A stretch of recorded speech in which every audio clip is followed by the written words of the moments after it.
एक बार एक व्यापारी जो बहुत मेहनत से काम करता था, अपने परिवार का पालन पोषण करता था, खूब पैसे कमाता था और सुखी जीवन जीता था। एक दिन जब वो घर आता है तो पाता है कि उसकी बीवी और उसके बच्चे घर पे नहीं है। जब वो नौकरों से पूछता है तो नौकर बताते हैं कि मेम साहब और बच्चा किसी संत के पास गया। जो व्यापारी सांसारिक जीवन जी रहा था उसके लिए सत्य यही था कि खूब पैसे कमाओ, खूब अच्छा खाओ, खूब अच्छा पहनो, शोहरत हो, नाम हो संसार में, समाज में। वो तमतमाया हुआ गुस्से से संत की कुटिया पे जाता है और संत को बहुत भला बुरा बोलता है, बुरी बातें बोलता है। बोलता है तुम ढोंगी हो, तुम सिर्फ यहाँ लोगों को इकट्ठा करते हो और चिकनी चुपड़ी बातें बोलते हो और उनसे पैसे ठगते हो। तुम लोग संत इसलिए बने हो क्योंकि तुम लोग जीवन में कुछ नहीं कर पाए हो, वगैरह वगैरह। उसको खूब सारी उल्टी सीधी बुरी बातें बोलता है। संत चुपचाप उसको सुनते रहता है। बीवी बच्चे उसके साथ घर लौट जाते हैं। कई वर्षों के बाद जब ये व्यापारी बुढ़ा होता है, बुजुर्ग होता है, और जब इसका पुत्र बेटा इसके व्यापार को, कामकाज, बिजनेस को संभालने लगता है, तो ये व्यापारी अपने बच्चे को, अपने पुत्र को कुछ ना कुछ बातें समझाने की कोशिश करता है, बताने की कोशिश करता है, पर उसका बच्चा उसकी एक बात भी नहीं मानता है।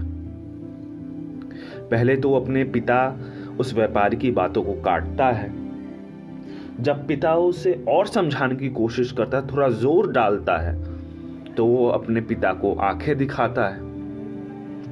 ऐसे धीरे धीरे पिता और पुत्र का जो रिश्ता है उसमें खटास आने लगती है, दूरियां बनने लगती है।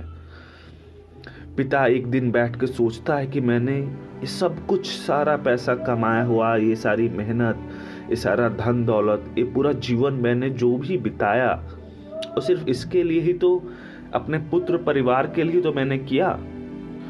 व्यापारी परेशान हो जाता है और ये झगड़े रोज बढ़ते चले जाते हैं। एक दिन ऐसा आ जाता है कि पुत्र अपने पिता को ही घर से बाहर निकाल देता है। वो व्यापारी बुजुर्ग परेशान बाहर घर से भटक रहा होता है। उसे समझ नहीं आता उसने क्या गलती की और जीवन का सुख कहां है। मैंने तो सारी चीजें, सारा पैसा, धन दौलत, अपने बच्चों को, सबको अच्छे से पाला पोषा, अपना सारा कर्तव्य पूरा किया। वो भटकते भटकते एक दिन उसी संत की कुटिया पे पहुंचता है। संत प्रवचन दे रहे होते हैं। उस प्रवचन में वो चुपचाप बैठता है और सुनता है। प्रवचन सुनने से उसे बहुत शांति महसूस होती है।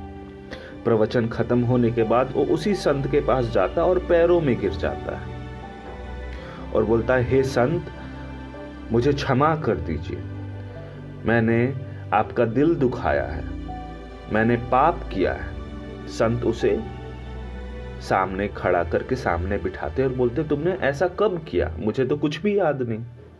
व्यापारी वो दिन याद दिलाता है संत को जब उसके बीवी बच्चे संत के पास आए थे और उसने संत को भला बुरा बोला था।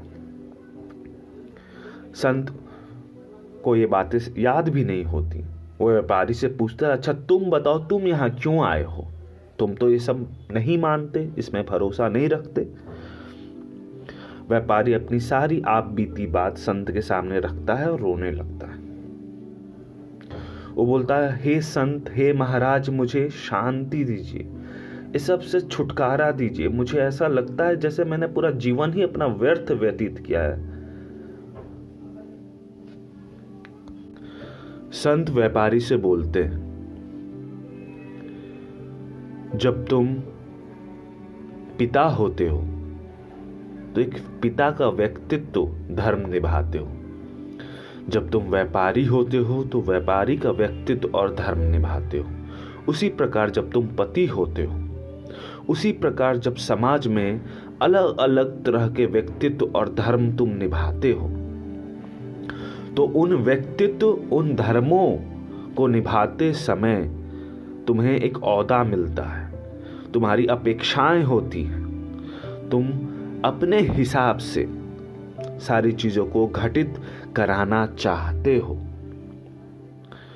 तुम्हारे दुख का कारण यही व्यक्तित्व है, यही धर्म है। जिस व्यक्तित्व को तुमने अपने ऊपर लाद रखा है, तुम्हारे दुख का कारण वो पुत्र और उसकी जो आदतें हैं, कटु वचन, वो नहीं है, ये व्यक्तित्व है कि मैं उसका पिता हूं। और जैसी तुम ये मान लेते हो कि मैं उसका पिता हूं, तो तुम्हारे अंदर ये सारी बातें आ जाती है कि मैंने उसके लिए सब कुछ किया है, मेहनत की है, पैसे जमाए हैं। उसी प्रकार अनेक प्रकार के व्यक्तित्व को जब तुम अपने ऊपर लाद रखते हो, तो उस व्यक्तित्व के कारण अहंकार आता है, कर्ता भाव आता है, अपेक्षाएं आती हैं। और वो सारी अपेक्षाएं, इच्छाएं जब पूरी नहीं होती हैं, अपने अनुसार वो घटित नहीं होता है, तो हमें दुख होता है, ग्लानि होती है, अकेलापन महसूस होता है। इन सारी व्यक्तित्वों को उतार के फेंक दो और अपने असली व्यक्तित्व को पहचानो, जो सभी धर्मों से ऊपर है, जो सभी धर्मों से ऊपर है। जब तुम अपने स्वयं के धर्म को, स्वयं में स्थित हो जाओगे, आत्मा में स्थित हो जाओगे और पूर्ण रूप से जब स्थित हो जाओगे, उसके बाद हर कर्तव्य, हर व्यक्तित्व को तुम बस एक ड्रामा जैसा देखोगे, खेल देखोगे। पिता का धर्म, व्यापार का धर्म, समाज का धर्म, परिवार का धर्म, हर प्रकार के धर्म को निभाते हुए तुम सचेत, सतर्क और ये याद रखोगे कि ये सिर्फ और सिर्फ एक खेल है। मैं एक आत्मा हूं और उसी में निरंतर वास करोगे। जितना उस आत्मा में, स्वयं के धर्म में निवास करते जाओगे, उतरते जाओगे, इस सारे दुख, दर्द, सुख, इस सब मिट जाएगा, इस सब मिट जाएगा और सिर्फ शांति बचेगी, सुख बचेगा। व्यापारी ये सुनकर उसकी आंखों से आंसू बहने लगते हैं। वो फिर से संत को क्षमा करते, संत से माफी मांगता है और अपने घर को खुशी खुशी लौट जाता है और अपने जीवन को आत्मा में स्थिर होके सारे कर्तव्य को करता है। अब जब भी कुछ बातें उसके हिसाब से नहीं होती है या जो भी घटित होता है, उसमें वो शांत रहता है और उसे बस देखता है और आत्मा में स्थिर रहता है। कैसी लगी ये कहानी? और अगर ये सुनते हुए आपके मन में, दिमाग में विलंब पैदा होता है, शांति पैदा होता है, तो यही उद्देश्य है इन कहानियों का। धन्यवाद इसे सुनने के लिए।